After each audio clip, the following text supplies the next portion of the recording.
विनाशकाले विपरीत बुद्धि, यानी कि जब इंसान का विनाश होना होता है तो उसकी बुद्धि भ्रष्ट होने लगती है। और यहाँ हम किसी इंसान की नहीं बल्कि पूरे के पूरे भारत देश की बात कर रहे हैं। वो भारत देश जिस पर हम गर्व करते हैं, लेकिन हमारे देश ने भी कई सारी ऐसी गलतियां की हैं जिसकी वजह से आज हम इस मुकाम पे पहुंचे हैं। और भारत की सबसे बड़ी गलती थी वैज्ञानिक नंबी नारायण को समझने के, जिन्हें भारत ने देशद्रोही कहकर जेल में डाल दिया। और जब वो जेल से निकले तब तक भारत की साइंटिफिक टेक्नोलॉजी की बैंड बज चुके थे। तो क्या है असली कहानी, कौन थे नंबी नारायण और क्यों उनकी वजह से भारत आज 15 साल पीछे चला गया? दोस्तों, हमारे बॉलीवुड में बहुत कम ही ऐसे मौके आते हैं जब फिल्मों में असलियत को बिना किसी फिल्टर के दिखाया जाता है। और रॉकेटरी ऐसी ही फिल्म है जिसमें वैज्ञानिक नंबी नारायण की जिंदगी से जुड़े वो किस्से लोगों को बताए जा रहे हैं, जिससे सुनकर समझ नहीं आता कि खुशी मनाएं कि हमारे भारत में इतने महान वैज्ञानिक हुआ करते थे, या दुख मनाएं कि इन वैज्ञानिकों को अफवाहों के चलते देशद्रोही करार दिया गया। दोस्तों, शर्म की बात तो है ही, जो शख्स हमारे भारत को बुलंदियों पर पहुंचा सकता था। भारत ने जो उपलब्धियां साल 2014 में प्राप्त की, वो 15 साल पहले 1999 में ही भारत पा सकता था। लेकिन सिर्फ एक छोटी सी गलती ने भारत के पूरे इतिहास को बदल कर रख दिया। वरना दुनिया की सबसे efficient space research organisation ISRO आज पूरी दुनिया की सबसे टॉप लेवल की स्पेस रिसर्च ऑर्गेनाइजेशन होते, जिसकी टक्कर डायरेक्ट नासा से होती। लेकिन नहीं नासा ये चाहता था और नहीं बाकी दुनिया के लोग। इसलिए उन्होंने एक ऐसी साजिश रची कि भारत उसमें फंसता चला गया और आज भारत अपने समय से 15 साल पीछे है। दोस्तों, नंबी नारायण वो शख्स हैं जिन्हें आज से पहले कोई नहीं जानता था। जब इनके ऊपर इल्जाम लगे तो इन्हें देशद्रोही घोषित करने वाले लोगों का तांता लग गया। लेकिन जब इन्होंने अपना सच साबित किया तो कोई भी इनके समर्थन के लिए खड़ा नहीं हुआ। जिस महान वैज्ञानिक के दम पे हम अमेरिका को पछाड़ सकते थे, वो लगातार 24 सालों तक अपने साथ हुए अन्याय के खिलाफ अकेला लड़ता रहा और उसे इंसाफ मिलने में 2 दशक से भी ज्यादा समय बर्बाद हो गया। क्योंकि अगर 1994 में इन्हें देशद्रोही घोषित करके जेल में न डाला गया होता तो भारत की स्पेस एजेंसी इसरो बहुत पहले ही ऐसी टेक्नोलॉजी तैयार कर लेती जो हमारे स्पेस रिसर्च प्रोग्राम के लिए काफी जरूरी हुआ करते थे, जिसके बाद भारत दुनिया भर के बाकी देशों को कांटे की टक्कर दे पाता। दोस्तों, ये बात आज से 40 से 50 सालों पहले की है। तब परिस्थितियां बहुत ही ज्यादा अलग थी। केवल 2 देश आपस में एक दूसरे से ऊपर उठने में लगे हुए थे, जिनमें से एक था अमेरिका तो दूसरा था रशिया। जहाँ सबसे पहले रशिया ने अंतरिक्ष में इंसान को भेजने का रिकॉर्ड बनाया, तो वहीं चांद पर सबसे पहले अमेरिका पहुंचकर इतिहास के पन्नों में अपनी जगह बना रहा था। अब बारी थी मंगल ग्रह की। उस दौरान हमारी भारत की स्पेस एजेंसी भी काफी मेहनत कर रहे थे। लेकिन मुश्किल ये थी कि भारत को तब स्पेस रिसर्च से जुड़ी टेक्नोलॉजी के लिए अमेरिका, रशिया और फ्रांस जैसे देशों पर निर्भर रहना पड़ता था, जो बहुत ही महंगे दामों में भारत को चीजें बेचते थे। वहीं इन देशों को डर भी लगा रहता था कि अगर भारत उनकी टेक्नोलॉजी लेकर उनसे आगे निकल गया तो दिक्कत हो जाएगी। इसलिए वो कई बार भारत को मना भी कर देते थे। इन सबके बाद भारत ने सोचा कि क्यों ना हम खुद की टेक्नोलॉजी डेवलप करें, और तब जाकर कहानी में हमारे हीरो यानी कि नंबी नारायण आते हैं। दोस्तों, पद्म भूषण प्राप्त करने वाले नंबी नारायण का जन्म 12 दिसंबर 1941 को तमिलनाडु में हुआ था। 5 बहनों के इकलौते भाई नंबी नारायण के पिता नारियल का व्यापार करते थे और इनकी माता हाउसवाइफ थी। स्कूल के दिनों से ही वो पढ़ाई में काफी तेज थे और स्कूल के दिनों में वो हमेशा टॉप किया करते थे। जिसके बाद उन्होंने इंजीनियरिंग की और एक चीनी की मिल में काम करने लगे। पर रॉकेट उड़ाने वाला बंदा भला चीनी मिल में कितने दिन टिकेगा? हमेशा नई नई टेक्नोलॉजी के बारे में खोजबीन करने वाले नंबी नारायण की मुलाकात 1966 के दौरान विक्रम साराभाई से हुई, जो उस समय इसरो के चेयरपर्सन हुआ करते थे। तब नंबी नारायण रॉकेट के लिए पेलोड इंटीग्रेटर के तौर पे काम कर रहे थे। साराभाई हमेशा से ये चाहते थे कि इसरो को ज्वाइन करने वाले लोग पूरी तरह से क्वालिफाइड हों। इसलिए नंबी नारायण ने एमटेक करने के लिए तिरुवनंतपुरम के इंजीनियरिंग कॉलेज में दाखिला लिया और फिर साराभाई के प्रयासों से नंबी नारायण को नासा की फेलोशिप भी मिल गई। वहां से उन्होंने केमिकल रॉकेट प्रोपल्शन में मास्टर्स की डिग्री भी हासिल की, वो भी सिर्फ 10 महीने के अंदर। और ये अपने आप में बहुत ही बड़ा रिकॉर्ड था। नंबी की उपलब्धियों को देखते हुए ही नासा ने उन्हें अपने यहाँ काम करने का ऑफर भी दे डाला। लेकिन नंबी नारायण एक सच्चे देशभक्त थे। नासा की तमाम सुख सुविधाओं को छोड़कर उन्होंने अपने ज्ञान को अपने देश के हित में लगाने का फैसला किया और नासा के इस प्रस्ताव को ठुकरा दिया। 1970 के दशक में नंबी ने भारत में फ्यूल रॉकेट टेक्निक की शुरुआत की।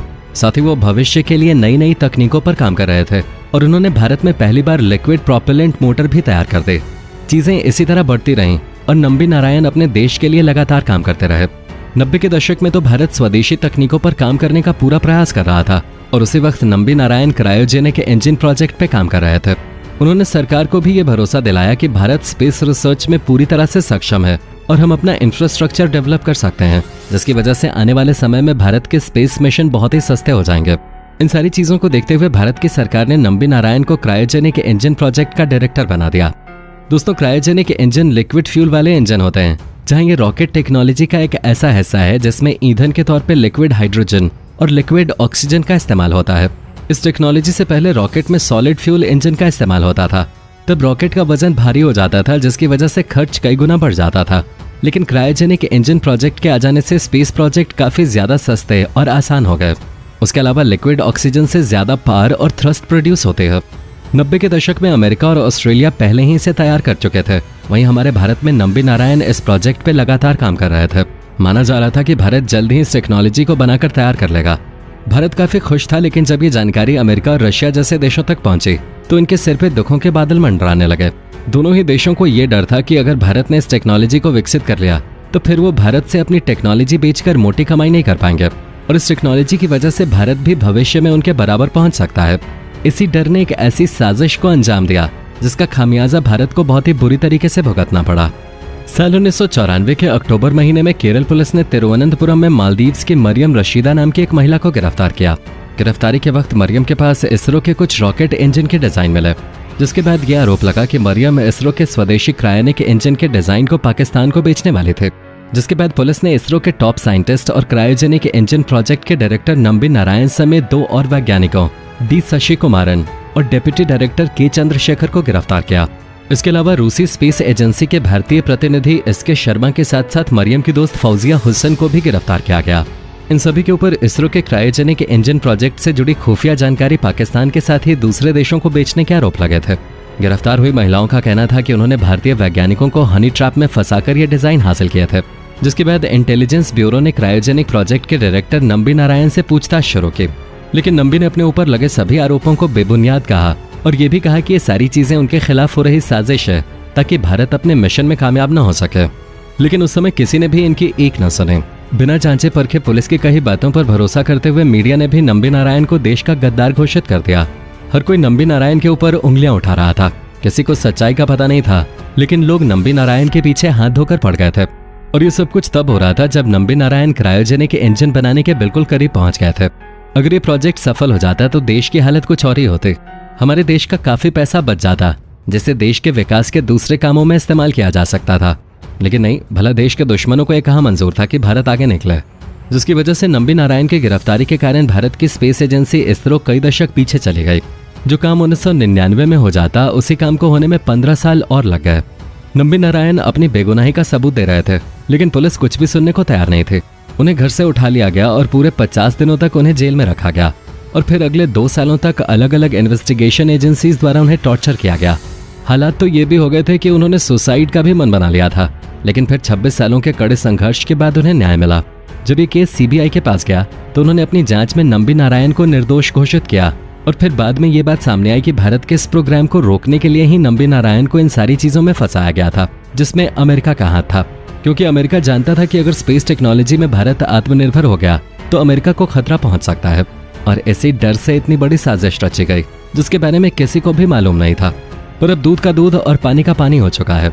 दोस्तों, नंबी नारायण की पूरी कहानी आप उनके ऊपर बनी फिल्म रॉकेटरी में भी देख सकते हैं, जिसमें उनके जीवन का हर एक सच निचोड़कर बताया गया है। अब आप इस पर क्या कहना चाहेंगे कमेंट में जरूर बताएं, और इसी तरह के वीडियोस को लगातार देखते रहने के लिए चैनल को सब्सक्राइब करना बिल्कुल भी ना भूलें। धन्यवाद।